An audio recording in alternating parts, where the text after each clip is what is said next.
안녕하세요. 최근 몇 년간 너무 힘든 결혼 생활을 하여 답답한 마음에 사연을 보내게 된 곧 40세를 앞둔 30대 후반 여자입니다. 원래 행복하기 위해 앞으로 행복해지고 싶어 결혼을 하는 거라고 생각했어요. 남편과 저 둘만 사랑하면 되는 거라고 생각했지만 우리 부부 사이를 너무 힘들게 만든 사람들이 넘치고 넘쳐서 너무 숨이 턱턱 막혔습니다. 남편과 저를 힘들게 만든 원인은 바로 시댁이었어요. 이 길고 긴 사연을 터놓을 곳이 없었기에 고민 끝에 사연을 보내보기로 결정했습니다. 남편도 사연을 보내는 거에 동의를 하였고요. 결혼하기 전까지만 해도 드라마에서나 봤던 시월드. 이런 게 정말 현실에도 있을까 궁금했어요. 가끔 어떤 사람들 얘기 들어보면 드라마에서나 볼 법한 막장을 실제로 겪고 있는 분들이 계시더라고요. 저도 결혼하면 그런 일을 겪는 걸까? 그런 의문이 들기도 했었는데 그런 일을 제가 직접 겪을 줄은 정말 몰랐네요. 남편과 저는 정말 많이 사랑하는 사이입니다. 결혼을 하면서도 남편 때문에 제가 힘들었던 적은 전혀 없었어요. 오히려 남편 덕분에 제가 시월드 안에서도 버틸 수가 있었는데요. 어떤 힘든 일이 있어도 저희 부부 사이를 갈라놓을 수는 없었어요. 연애할 당시 남편이 오랫동안 취준생으로 지냈어도 군대를 간다고 했을 때도 저희는 절대 헤어지지 않았어요. 근데 우리 부부 사이에 금이 갈 뻔한 적이 딱 한 번 있는데 바로 시아버님과 남편의 여동생 때문이었어요. 보통 시어머님과 고부 갈등이 많이 생긴다는 말은 들은 적이 있는데 오히려 시아버님과 싸우는 일이 너무 많았어요. 보통 시아버님의 사랑은 며느리라고 하는데 그건 모든 사람에게 해당되는 말은 아니었어요. 남편과 오랫동안 연애를 하면서 이미 알고 있던 사실이 있는데 그건 남편의 집안이 가난하다는 거였습니다. 남편과 연애를 하면서도 집안일 때문에 힘들어할 때가 많았어요. 남편네 집에 좀 힘들다는 것은 예상했지만 이 정도로 힘든 집안일 줄은 몰랐어요. 남편과 결혼을 앞두고 있을 때 모든 상황을 전부 듣게 됐어요. 시댁이 처음부터 가난했던 것은 아닙니다. 남편 어릴 적부터 회사를 운영하고 계셨는데 무리하게 사업을 확장하게 되면서 결국 회사가 망했다고 합니다. 그래서 아버님 앞으로 빚만 억이었는데요.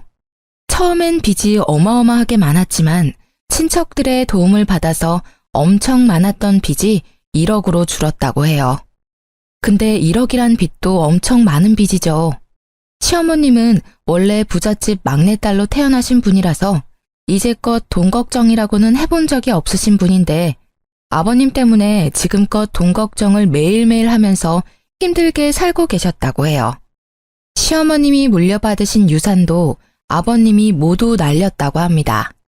그것 때문에 이혼 위기를 겪었지만 남편을 생각해서 이혼까지는 안 갔다고 해요. 원래 전업주부로 지냈던 분이었는데 마트에서 계산원으로 일하고 계셨고요. 열심히 일을 하면서 빚을 갚는 데에 보탬이 되려고 하는 어머님과 다르게 아버님은 빚을 갚는 데 있어서 크게 노력하지 않는 편이었어요. 아버님이 남들 아버님들과 다르게 연세가 꽤 있으신 편이라서 마땅히 일을 할 만한 곳이 없는데요. 그래도 잘만 찾으면 할 일은 많았습니다. 이제까지 사업을 해왔던 분이라 몸을 쓰는 힘든 일을 하긴 싫어하세요. 그래서 몸이 편하지만 월급이 적은 경비 일을 하면서 돈을 벌고 계셨는데요. 남편이 성인이 되기 전까지만 해도 이 집안의 가장이 바로 아버님이었기에 빚을 갚는 동시에 제 남편과 시누이를 먹여 살려야 하는 게 맞잖아요. 근데 절대 힘든 일을 하지 않으려고 하는 아버님 때문에 남편과 시누이가 굶고 지낼 때가 많았다고 합니다. 어머님은 애들이 불쌍하기도 하고 빚 갚으라는 독촉장이 날라올 때마다 심장이 쿵쾅쿵쾅 뛰어서 이대로는 못 살겠다 싶어서 아버님께 제발 일 좀 하라고 크게 화내신 적이 있었다네요. 어머님이 일하라고 옆에서 말 한마디라도 꺼내면 밥상을 엎을 정도로 극도로 예민하게 반응하셨다고 해요. 지금도 여전히 돈 때문에 자기한테 눈치라도 주면 가장을 무시하는 거냐고 엄청 난리를 치십니다. 남편이 학생일 때까지만 해도 거의 어머님이 혼자 빚을 갚고 있었다고 보면 돼요. 아버님은 거의 한량처럼 일을 하다 말다 했었기 때문에 크게 도움이 되지 않았다고 해요. 어머님 힘으로 혼자 빚을 갚았기 때문에 아무리 열심히 일을 하고 갚아도 빚의 금액이 크게 줄지 않았다고 합니다. 남편이 성인이 되고 난 이후 본격적으로 일을 하기 시작하면서 그나마 돈에 대한 부담은 적어졌지만 여전히 빚을 갚는 데 있어서 허덕이는 건 맞아요. 시모는 아버님 대신에 항상 고생하는 남편에게 미안하고 사과를 매일 했다고 해요. 성인이 된 남편은 아버님 대신해서 대부분 빚을 갚아줬기 때문에 어머님이 항상 미안하다는 말을 달고 사는 거였어요. 1억이란 큰 돈을 전부 갚아준 건 아니었지만 5천만 원 가까이 남편이 대신 갚아줬다고 합니다. 그래서 남편이 저와 연애를 했을 때 씀씀이 자체가 크지 않았어요. 남편 보면서 참 검소한 사람이다 라는 생각을 했었는데 그만한 이유가 다 있었던 거였더라고요. 남편은 원래 저와 결혼하지 않으려고 했어요.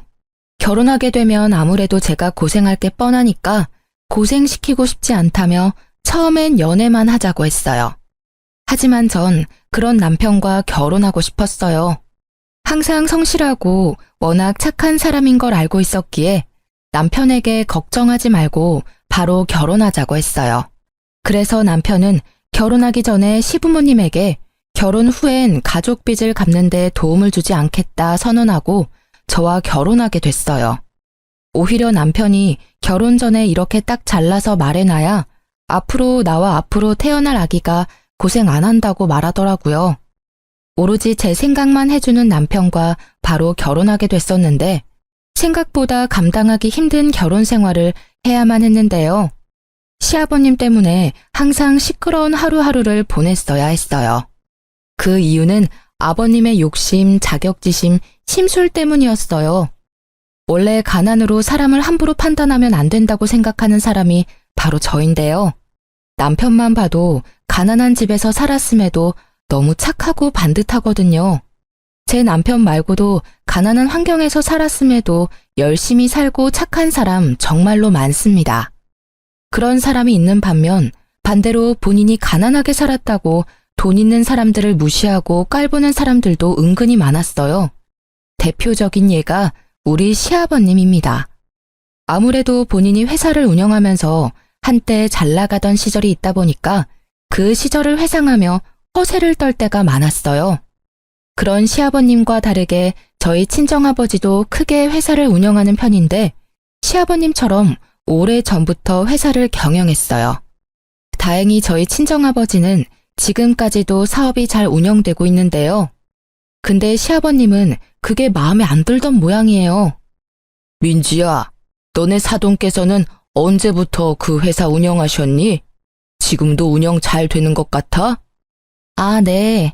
지금도 물론 잘 되고 있어요. 아마 제 기억으로는 아버지가 제가 중학교 다닐 때부터 회사를 운영하셨다고 해요. 친정 아버지가 원래 처음부터 크게 하지 않고 작게 시작했다고 해요. 직원도 안 쓰고 혼자 열심히 발로 뛰면서 일한 덕분에 이렇게 회사가 클 수 있었다고 하네요. 혼자 힘으로 어떻게 그런 회사를 운영할 수 있었겠어?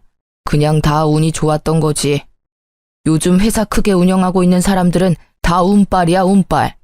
나 같은 사람이야말로 최고의 경영인이라고 하는 건데 내가 운이 안 좋게 태어나는 바람에 이 능력 제대로 써먹지도 못하고 참. 사돈한테 가서 전해. 사람은 항상 겸손해야 한다고.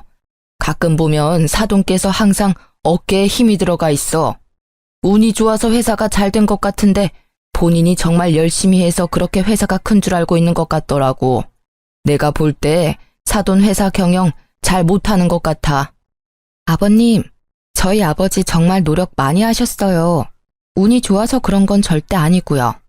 저희 친정아버지 하루에 2시간씩 주무시면서 열심히 일한 겁니다. 지금 회사 만들고 싶어서 밤낮 가리지 않고 막노동부터 시작했고요. 저희 아버지 너무 무시하지 말아주세요. 내가 어른이기도 하고 회사를 경영해본 사람으로서 딱 보면 사이즈가 나와. 사돈은 그냥 운이 좋은 거야. 사돈 얼굴 보면 게으르고 노는 거 딱 좋아할 관상인데 운이 좋아서 회사가 잘 된 거라고. 내 주변에도 회사에서 운영하는 친구들도 다 능력 없고 게으른 녀석이 천지야. 내 눈썰미 절대 무시하지 마라. 아버님, 저희 아버지에 대해서 함부로 말씀하시지 마세요. 저희 아버지가 어딜 봐서 게으르고 노는 걸 좋아한다고 그러세요? 저희 아버지 정말 열심히 산 분이세요. 아버지께서 지금 회사 운영 안 하신다고 해서 우리 아버지까지 낮잡아 보실 것까진 없잖아요. 어른이 얘기를 하면 그런 줄 알 것이지 어디서 눈을 크게 뜨고 말대꾸야? 내가 봤을 때 사돈이 그렇게 생격 쓰니까 하는 말이지. 왜? 내가 너 친정아버지 낮잡아서 말하니까 기분 나쁘냐? 아니면 너 아빠가 돈 좀 번다고 날 무시하기라도 하는 거냐고. 그런 말이 어딨어요. 그냥 저희 친정아버지에 대해서 안 좋게 말씀하지 말라는 뜻이죠. 아버님 가끔씩 제 아버지에 대해서 안 좋게 말씀하시는 거 듣기 거북해요. 아무리 아버님께서 한때 사업을 운영하셨다고 해서 저희 친정아버지 사업에 대해 이래라 저래라 할 필요는 없다고 생각해요. 그러니까 앞으로 제 친정아버지에 대한 이야기 절대 안 해주셨으면 해요. 아버지가 저희 친정아버지에 대해서 너무 안 좋게 말씀하셔서 이날 크게 싸웠습니다. 다른 건 몰라도 부모님에 대해서 안 좋게 말하면 자식으로서 당연히 기분 나쁠만 하잖아요. 옆에 계시던 시어머님께서 말렸음에도 아버님은 크게 화를 내시더라고요. 결국 남편이 중간에서 말려준 덕분에 일이 잘 마무리가 될 수 있었는데요. 시아버님은 시어머님 말은 끝까지 듣지 않지만 그래도 남편 말은 잘 듣는 편이에요. 아무래도 남편이 이제까지 시댁에 해왔던 공이 크기 때문에 아버님은 남편의 말을 들을 수밖에 없거든요. 그날 이후 전 속상한 나머지 집에 가서 엄청 울었습니다. 남편은 아버님 대신해서 저한테 사과했었지만 속상한 건 어쩔 수 없더라고요. 그리고 아버님 말고도 아가씨가 자꾸 제 속을 뒤집어 놓을 때가 많았는데요. 아가씨는 30이 넘었음에도 한 번도 일을 해본 적이 없는 사람이에요. 이제껏 용돈을 받아서 펑펑 쓰기 바빴어요. 아무래도 한때 시아버님이 사업으로 잠깐 성공한 적이 있기 때문에 그때 돈을 쓰던 버릇이 지금까지 남았다고 했어요. 실제로 아가씨 씀씀이를 보고 놀랬어요. 쥐뿔도 없는 사람이 마치 재벌이라도 된 것처럼 명품백부터 옷까지 쉴 틈 없이 사더라고요. 결국 그 돈은 전부 시어머님이 감당하는 거고요. 마트에서 힘들게 번 돈으로 아버님 빚 갚는 거랑 아가씨가 쓰고 다닌 돈을 모두 해결하고 있더라고요. 30이 넘었음에도 어머님께 용돈을 받아서 쓴다고 들었어요. 그 말을 듣자마자 얼마나 화가 나던지 몰라요. 그래서 제가 언제 한번 아가씨한테 쓴소리를 한 적이 있었는데요. 언니, 다음 주에 친구 생일이라서 클럽에 가야 하는데 돈이 부족해서요. 언니 돈 있으면 빌려주면 안 돼요? 돈이요? 제가 지난주에 20만 원 용돈 드렸잖아요. 그거 일주일 만에 다 쓰신 거예요? 언니, 요즘 20만 원 쓰는 거 금방이에요. 요즘 물가가 얼마나 비싼데. 커피 몇 잔만 사 마셔도 20만 원 금방이에요. 아무리 우리나라 물가가 비싸다고 그렇지 일 안 하고 있는 아가씨가 돈 쓸 일이 뭐가 그렇게 많다고. 20만 원을 그 사이에 다 쓰냐는 거죠. 그리고 저한테 20만 원 받아간 거 말고도 어머님한테 40만 원 용돈까지 받았다면서요. 그것도 없어요? 네. 지난번에 신상 립스틱 나왔길래 그거 몇 개 사놨거든요. 그래서 그건 진작에 다 썼죠. 말 길게 하지 말고 지금 돈 줄 수 있어요? 15만 원이면 충분해요. 이번에 15만 원 주시면 돈 더 달라는 말 안 할게요. 아가씨, 진심으로 걱정돼서 하는 말인데 지금 당장이라도 일 구해서 시작해요. 혹시 일자리가 없어서 일 못하고 있는 거면 제가 아는 지인 통해서 자리 하나 마련해 볼게요. 아가씨 나이면 이미 직장 구해서 자리까지 잡아야 하는 상황인데 아가씨는 지금까지 한 번도 일해본 적이 없다면서요. 네? 용돈 달라고 말했더니 갑자기 왜 일자리 구하라고 잔소리해요? 말 길게 하지 말고 돈 줄 수 있냐고요. 안 줄 거면 엄마한테 달라고 말하게요. 어머님 좀 그만 괴롭혀요. 어머님이 무슨 죄가 있어서 이렇게 다 큰 딸 용돈이나 주고 있어야 되냐고요. 어머님이 오히려 우리한테 용돈 받아야 할 나이라고요. 어머님 불쌍하지도 않아요? 네, 전혀 안 불쌍해요. 잔소리 계속할 거면 저 그냥 나갈래요. 언니 가끔 보면 저 은근 무시하는 것 같은데 사람 그렇게 쉽게 무시하고 그러지 마세요. 언니가 돈 잘 벌고 그동안 좋은 집에서 오냐오냐 자라서 그러는 모양인데 이래라 저래라 하지 말라고요. 아빠가 언니한테 맨날 뭐라고 하는 이유가 다 있었네. 돈 좀 있다고 사람 무시나 하고. 지금 말 다 했어요? 제가 언제 아가씨랑 아버지 무시했다고 그러세요. 오히려 아가씨나 아버님이 돈 있는 사람들 우습게 알고 무시하잖아요. 돈이 많다는 건 그만큼 열심히 살았다는 증거일 수 있어요. 저도 지금 직장에 꾸준히 다닐 수 있었던 건 그만큼 노력을 많이 했다는 거고요. 아가씨는 지금까지 뭐 하나라도 열심히 해본 적이나 있어요? 돈이나 열심히 쓰기 바쁘지 벌어본 적은 없잖아요. 지금 이 나이에 이러고 있는 거 정말 한심해요. 이렇게 아가씨와 크게 싸운 적이 있습니다. 아가씨가 이런 식으로 저와 어머님의 속을 뒤집어 놓을 때가 정말 많았어요. 어머님과 데이트를 하기 위해서 카페에 가서 커피를 마신 적이 있는데요. 어머님과 이것저것 대화를 나누다가 알게 된 이야기가 있어요. 아가씨가 어릴 적부터 사고를 엄청 쳤다는 겁니다. 아버님의 사업이 크게 망하고 난 뒤로 반항심이 생긴 시누이는 친구 돈을 훔치거나 마트, 옷가게 등에서 물건을 훔치기도 했다네요. 게다가 조금만 짜증나도 친구한테 시비를 거는 경우도 있었다고 해요. 결국 싸움으로 번지게 됐고 친구의 콧뼈를 부러뜨린 적도 있다고 해요. 그런 시누이 때문에 이제까지 나갔던 합의금만 해도 총 2천만 원 가까이 된다고 합니다. 그 얘기를 하면서 어머님은 우셨어요. 그 모습을 보는데 얼마나 마음이 아프던지 제가 어머님께 딸처럼 더 잘해야 되겠다는 생각이 강하게 들게 됐습니다. 이 일이 있고 나서 아가씨가 저한테 또 시비를 걸기 시작했는데요. 남편이 2박 3일로 출장을 간 적이 있어요. 남편은 그때 제가 집에 혼자 있는 게 걱정됐는지 친구들과 여행이라도 다녀오라고 저한테 용돈을 주더라고요. 그래서 전 친구들과 2박 3일로 제주도 여행을 다녀오게 됐는데요. 그 소식을 알게 된 아가씨가 비아냥거리기 시작하더라고요. 언니, 지난주에 제주도 다녀오셨던데 친구들이랑 같이 다녀온 거예요? 네, 그때 남편이 출장 가는데 제가 집에 혼자 있는 게 신경 쓰인다고 친구들이랑 여행 다녀오라고 하더라고요. 그래서 제주도 갔다 왔죠. 언니는 가만 보면 세상 참 편하게 사는 것 같아요. 남들은 여행 한 번 못 갈 정도로 힘들게 사는데 언니는 팔자 좋게 친구들이랑 여행도 다녀오고 참 좋겠어요. 저 신혼여행 이후로 정말 오랜만에 다녀온 여행이었어요. 그리고 여행 한 번 다녀온 게 팔자 좋은 거예요? 그렇죠. 정말 힘들게 사는 사람은 여행 갈 생각도 못 해요. 그럴 돈도 물론 없고요. 우리 엄마 아빠도 여행 안 간 지 한참 됐을 텐데 그런 우리 엄마 아빠 모시고 다녀오지 그랬어요. 그런 생각은 안 해봤나 봐요? 아, 아가씨. 지난달에 저 어머님 모시고 강릉 여행 다녀온 거 잊었어요? 어머님이랑은 이미 여행 한 번 다녀와서 이번에 친구들이랑 여행 다녀온 거예요. 그리고 제주도 여행 갈 때 어머님이랑 원래 같이 가려고 생각했는데 어머님이 거절하신 거였고요. 제가 알아서 어머님 신경 쓰고 있는데 왜 아가씨가 비꼬고 그래요? 그럼 아가씨는 그동안 어머님 모시고 여행 한 번 다녀온 적은 있어요? 없는데요?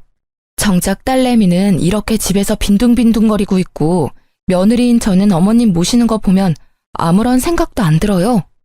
남한테 감나라 배나라 하지 마시고 딸인 아가씨나 어머님한테 잘하세요. 어머님한테 돈이나 뜯어가지 마시고요. 뭐라고요? 말 너무 심한 거 아니에요?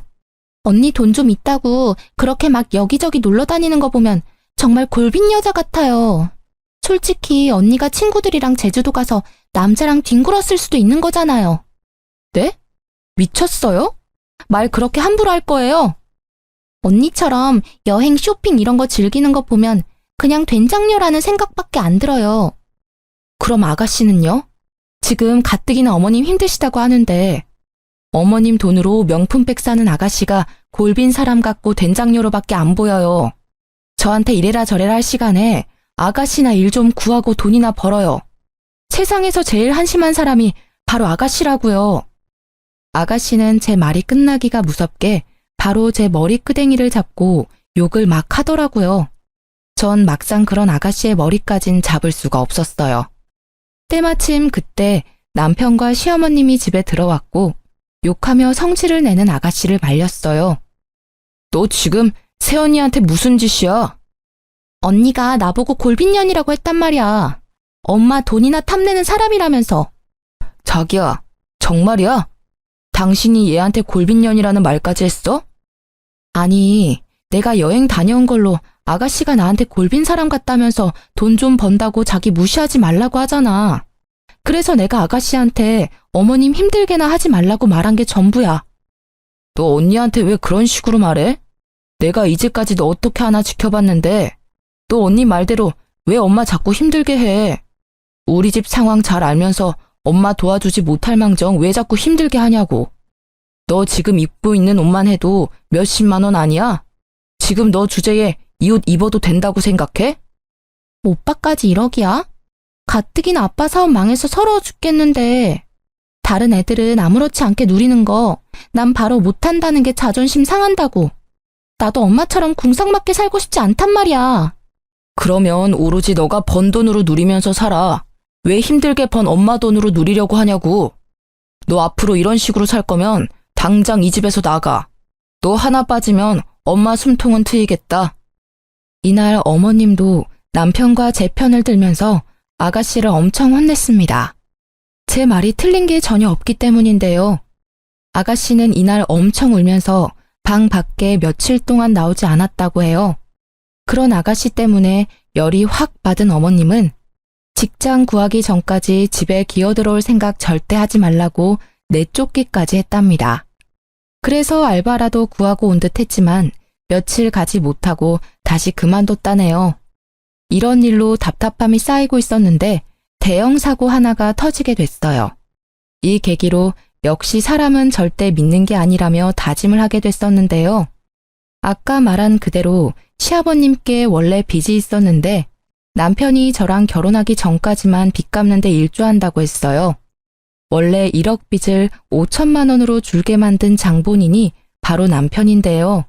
남편은 결혼하기 전까지 엄청 열심히 일하고 아버님 빚을 열심히 갚았어요. 저와 결혼했으니 아버님의 빚 때문에 절 고생시키고 싶지 않다며 결혼 이후 절대 빚 갚는 데 도움을 주지 않겠다고 가족들에게 선언했어요.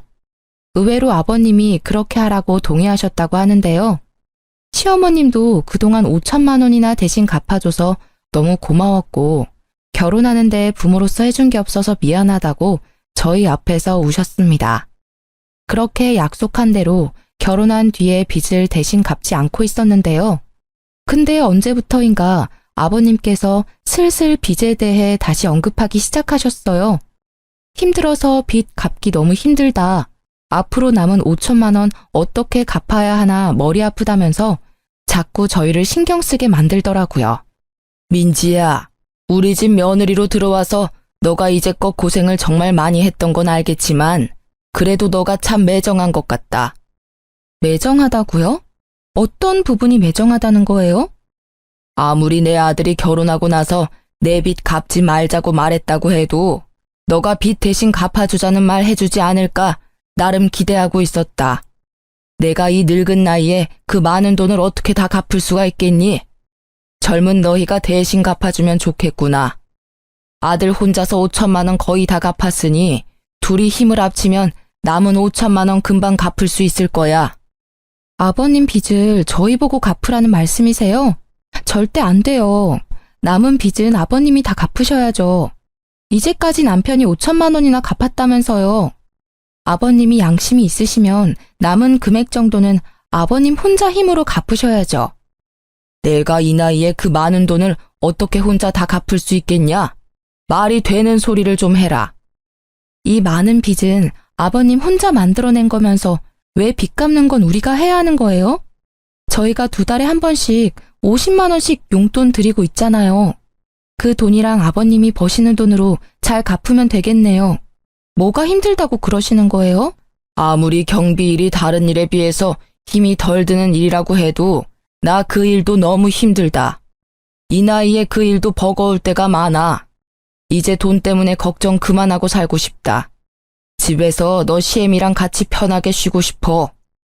아버님이 이제까지 얼마나 힘드셨다고 그러세요. 이 집안에서 제일 힘들었던 사람은 어머님이랑 제 남편이에요. 아버님 이제까지 빚 갚는데 도움된 거 하나도 없잖아요. 그리고 집에 멀쩡한 자식 한 명 더 있잖아요. 아가씨한테 돈 갚으라는 말 전혀 안 하시면서 왜 자꾸 제 남편한테만 돈 갚으라고 말씀하시냐고요. 지금 너 나한테 언성 높였냐? 넌 어쩜 사람이 이렇게 매정할 수가 있냐? 며느리로서 시아버지 빚 좀 갚아줄 수 있는 거지. 그게 뭐가 억울하다고 언성을 높이고 그래? 저희 아버님 빚 당연히 갚아드릴 의무 없어요. 아버님 혼자 스스로 갚으세요. 제 남편 더 이상 힘들게 만들고 싶지 않아요. 돈 많은 집에서 오냐오냐 자라서 그런지 못 배운 티가 너무 난다. 시아버지한테 저렇게 싸가지 없이 말하는 여자 처음 본다, 처음 봐. 너 앞으로 그렇게 살지 마. 욕먹는다. 옆에서 가만히 듣고만 있던 남편은 주먹을 불끈 쥐고 있더니 아버님의 멱살을 잡았습니다. 저는 물론이고 옆에 있던 어머님까지 놀랬어요. 전 그런 남편을 빠르게 말렸습니다. 아버님 멱살을 잡고 있는 남편을 간신히 떨어뜨려 놨어요. 아버지라는 인간이 이래도 돼? 나 하나 괴롭힌 것도 모자라서 이제 하다하다 며느리까지 괴롭히려고 하냐고. 적당히 좀 하세요. 나 아빠 때문에 정말 숨통이 막힌다고요. 내가 이제까지 널 어떻게 키웠는데 나한테 이러니? 아빠 빚 갚아준 게 그렇게 아까워? 아빠 태도 때문에 전 참기 힘들어요. 우리가 아빠 대신해서 빚 갚는 게 당연한 게 아니잖아. 아빠가 저지른 일은 본인 스스로 책임져야지. 계속 이런 식으로 나오면 나 아빠 안 보고 살 거야? 오빠 방금 뭐라고 했어? 고작 이 여자 하나 때문에 아빠 안 보고 살겠다는 거야? 야, 너 때문에 우리 오빠랑 아빠 싸우잖아. 너가 이혼해주면 다 끝날 일이니까 당장 꺼져. 중간에 있던 아가씨가 갑자기 저 때문에 이 사단이 생긴 거라면서 머리채를 잡더군요. 놀란 남편과 시어머님은 그런 아가씨를 말리기 시작했고요. 시아버님도 마찬가지로 이게 전부 제 탓이라는 말과 함께 손을 올리시더라고요. 전 정말 몹시 당황했습니다. 며느리를 때리려고 하는 시아버지라니요. 남편은 그런 시아버님과 아가씨를 밀치고 당신 같은 사람들이랑 못 산다고 말하며 저를 데리고 나왔습니다. 이 사건이 있고 나서 거의 2주 가까이 시부모님 전화를 받지 않았어요. 2주라는 시간 동안 고민한 끝에 시아버지와 아가씨를 보지 않고 살기로 했어요. 그리고 하나 더 결정한 게 있었는데요. 시어머님을 데리고 나오자는 거였습니다. 그 어떤 죄도 없는 어머님을 그 집안에 계속 있게 해서는 안 된다고 생각했어요. 어머님도 제 남편과 마찬가지로 계속 고생만 하고 살았습니다. 그래서 어머님을 따로 뵙고 나서 아버님과 당장 이혼하라고 말씀드렸어요. 어머님은 한참 고민하시다가 알겠다고 말씀하시더라고요. 시아버님께서 저한테 손찌검을 하려는 모습을 보고 이혼해야 되겠다는 결심이 생겼다고 합니다. 어머님이 아버님과 이혼한다면 그런 어머님은 저희가 모시고 살기로 했어요. 어머님은 저희 말대로 아버님께 이혼하자고 통보한 뒤 짐을 싸고 바로 저희 집으로 오셨는데요. 아버님은 절대 이혼 못 해주겠다고 말했지만 어머님이 이혼 안 해주면 법정에서 보자고 경고를 했다고 합니다. 아가씨도 왜 자기만 두고 가냐는 식으로 말했다고 하는데 어머님은 그런 아가씨한테 너는 딸도 아니야. 앞으로 너 인생 너 혼자 살아. 라는 말을 남기고 나왔다고 하네요. 어머님이 집에 나오고 난 뒤 한동안 아버님 전화와 시누이 전화 안 받았습니다. 남편은 아버님께 문자로 이제까지 자신이 대신 갚아준 5천만 원 돈 갚으라고 보냈다고 합니다. 몇 달이 지나고 나서야 어머님과 아버님은 합의 이혼을 할 수 있었어요. 다행인 게 아버님과 어머님이 같이 살고 있었던 집이 어머님 명의로 된 집이었다고 해요. 빚 때문에 아무리 힘들었어도 집이 없으면 더 서러운 법이라며 절대 팔지 않았다고 해요. 시어머님 앞으로 남은 유일한 전 재산인 집을 팔면서 시아버님과 아가씨는 내쫓기게 됐어요. 어머님은 그 집을 팔고 모든 금액을 저에게 주셨습니다. 그동안 못난 시부모 만나서 너무 고생 많았다고 이 돈 저보고 갖고 있으라고 하더군요. 대신 그동안 남편이 아버님을 대신해서 갚아준 5천만 원을 대신하기로 했어요. 어머님 말씀대로 그렇게 하기로 했습니다. 어머님은 아버님과 이혼하면 앞으로 어떻게 살아야 하나 엄청 막막할 줄 알았는데 오히려 너무 속 시원하다며 진작에 이혼할 걸 그랬다고 말씀하셨어요. 그리고 착한 며느리와 아들이 있는 덕분에 이렇게 마음 편히 살 수 있어서 행복하다고 하셨고요. 한순간에 내쫓기게 된 아버님과 아가씨는 한동안 친척집에서 지냈다고 들었습니다. 아버님은 위로만 형이 4명이나 있는데요. 하도 기생충처럼 돈도 안 내고 집에서 얹혀 사는 시아버님과 아가씨가 얄미웠나 봐요. 첫째 큰아버지께서 당장 나가라고 크게 혼을 내셨다고 하네요. 갈 곳이 없게 된 아버님은 결국 저한테 직접 전화를 하셨어요. 그동안 잘 지냈니? 너무 갑자기 전화해서 미안하다. 무슨 일로 전화하셨어요? 그게 말이다. 지금 나랑 태영이가 지낼 곳이 없어서 며칠 전까지만 해도 너네 큰아버지 댁에 잠시 지냈었는데 집에 나오게 됐네. 혹시 너희만 괜찮다면 당분간 너희 집에서 지낼 수 없을까? 아니요, 안 돼요. 제가 된다고 해도 그이가 허락 안 할 거예요. 그리고 이 집에 이제 저희 부부만 있는 게 아니라 어머님도 같이 지내고 있어요. 당연히 어머님도 아버님이랑 같이 지내는 거 절대 찬성 안 하실 거예요. 대수 태영이 엄마 거기서 지내니? 갑자기 집 팔고 나가길래 어디서 지내는가 궁금했는데 그럼 너 시엄마 잠깐 만나기라도 도와주면 안 되겠니? 나 그 사람이랑 이혼하고 나서 되는 일이 없다. 지금 나 혼자 빚 갚느라 정신도 없고. 아버님, 어머님 만나면 빚 같이 갚아달라고 부탁이라도 하려고요. 적당히 좀 하세요. 당연히 빚 갚는 건 힘든 일이고 아버님이 갚아야 하는 건 더더욱 당연한 일이고요. 고작 빚 때문에 어머님이랑 다시 합칠 생각이면 바로 접길 바래요. 어머님, 지금껏 아버님 때문에 고생이란 고생은 다 했어요. 그러니까 정도껏 어머님 괴롭히세요. 앞으로 저나 어머님, 남편한테 전화할 생각 죽어도 하지 마시길 바라고요. 아버님과 전화를 끊고 나서 아버님과 아가씨한테 번갈아 가면서 전화가 왔었는데요. 제가 하도 전화를 받지 않으니까 아가씨는 온갖 욕을 써서 문자를 보냈더라고요. 그렇게 못되게 살면 천벌받는다. 시아버지 버리고 살면 지옥 간다 등등 여러 말을 다 하더라고요.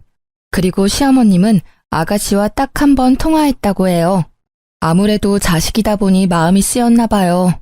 아가씨는 어머님께 자식 버리고 가서 좋냐고 제발 자기라도 데리고 가라고 화냈다가 빌었다가를 반복했다고 하네요. 어머님은 그런 아가씨한테까지 정이 떨어졌는지 더 이상 엄마 찾지 말라고 말한 뒤 그 이후로 연락한 적 없다고 합니다. 이 일이 있고 나서 한참을 시누이와 아버님을 안 보고 살았습니다. 저희가 하도 연락을 안 받으니 이제 그쪽에서도 더 이상 연락을 하지 않았어요. 가끔 친척이나 주위 사람들 때문에 그 두 사람 근황에 대해서 어쩔 수 없이 듣게 되는데요. 아버님은 여전히 경비 일을 해왔었다고 해요. 근데 경비원으로 일하면서 그 아파트 단지 주민과 크게 싸웠다고 해요. 아버님 잘못이 아닌 일인데도 아버님이 크게 잘못했다는 식으로 사람들이 몰아가길래 결국 경비 일을 그만뒀다고 해요. 본인 스스로 그만뒀다고 말하고 다닌다고는 하는데 거의 잘린 거나 마찬가지라고 합니다. 경비원 일을 그만두고 나서 뭐라도 일을 해야 했던 아버님은 공사판에 가서 막노동을 했다고 해요. 아버님 연세로는 절대 못할 일인데 어떻게 시작하게 됐는지 한 달 동안 막노동 일을 해왔다고 해요. 근데 일을 하다가 무거운 물건을 잘못 들게 됐고 결국 허리를 크게 다쳤다고 합니다. 가뜩이나 연세도 많으신 분이라서 무거운 물건을 들거나 격하게 움직이면 안 됐는데 젊은 사람도 하기 힘들다는 막노동을 하니 당연히 다칠 수밖에 없죠. 허리와 다리를 크게 다쳤다고 합니다. 즉시 응급실로 이동하긴 했지만 당장 수술을 받을 돈이 없던 아버님은 결국 치료 시기를 놓쳤다고 해요. 다리 한쪽이 마비까지 된 상태였고 허리를 크게 다치는 바람에 걷는 것조차 거의 불가능한 상태였어요. 친척들은 왜 아픈 걸 진작 말하지 않았냐고 속상하다고 말씀하시긴 했지만 정작 그런 아버님을 데리고 살겠다는 분들은 전혀 없었다고 합니다. 결국 아버님은 친척들 도움으로 요양원 시설에 들어가서 지낸다고 해요. 아버님 앞으로 있는 빚에 대한 행방은 아직 정확히 들은 바가 없고요. 친척들이 빚까지 모두 책임지고 있지 않는다고만 알고 있어요. 그리고 항상 백수로만 지내던 아가씨는 드디어 일을 시작했다고 들었어요. 본인이 일을 열심히 하고 있다고 사진 몇 장 찍어서 어머님께 문자로 보낼 때가 종종 있다고 합니다. 열심히 일하고 있으니까 본인 데려가라는 식으로 어필하는 것 같았어요. 그렇지만 어머님은 그런 아가씨와 같이 살 생각은 죽어도 없다고 합니다. 30 넘은 여자애 평생 책임지고 싶지 않다면서요. 분명 같이 살기 시작하면 지금 하고 있는 알바 또 그만둘 애라고 이렇게 혼자 살면서 일하는 습관을 가져야 한다고 말씀하셨어요. 아가씨는 낮엔 택배 포장 아르바이트를 하고 밤에는 호프집에서 알바를 한다고 들었어요. 주말에는 전단지 돌리는 알바까지 한다고 했고요. 아가씨와 아버님은 집에서 쫓겨난 이후로 따로 지냈었다고 해요. 그래서 아가씨도 아버님이 요양원에 들어갔다는 사실은 전혀 몰랐다고 해요. 가끔씩 아버님 상태를 확인하기 위해서 요양원에 간간히 간다고 하네요.